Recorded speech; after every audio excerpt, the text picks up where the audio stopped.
Milestone স্কুলে বিমান দুর্ঘটনায় দগ্ধ আরও 2 জনকে চিকিৎসা শেষে ছাড়পত্র দিয়েছে জাতীয় বার্ন ও প্লাস্টিক সার্জারি ইনস্টিটিউট।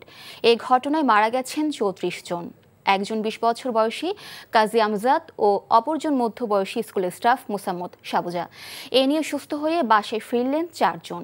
এখনও হাসপাতালে ভর্তি 34 জন। দুপুরে হাসপাতালটির পরিচালক নাসির উদ্দিন বলেন, ভর্তি রোগীদের মধ্যে 4 জনের অবস্থা আশঙ্কাজনক।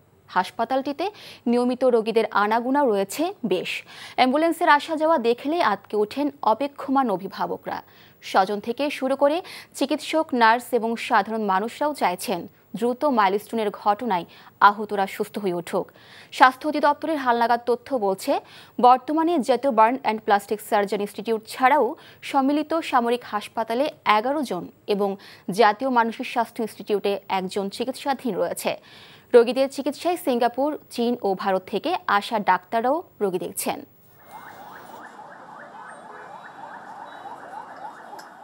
আজকে আমাদের মৃত্যুর শূন্য। আমরা আজকে 2 জন রোগীকে ডিসচার্জ দিয়েছি। 2 জনই আমরা অ্যাডাল্টের মধ্যে পড়ে। আমাদের আইসিইউতে আছে মোট 4 জন পেশেন্ট এবং ভেন্টিলেশনে আছে আমাদের এর মধ্যে 2 জন রোগী।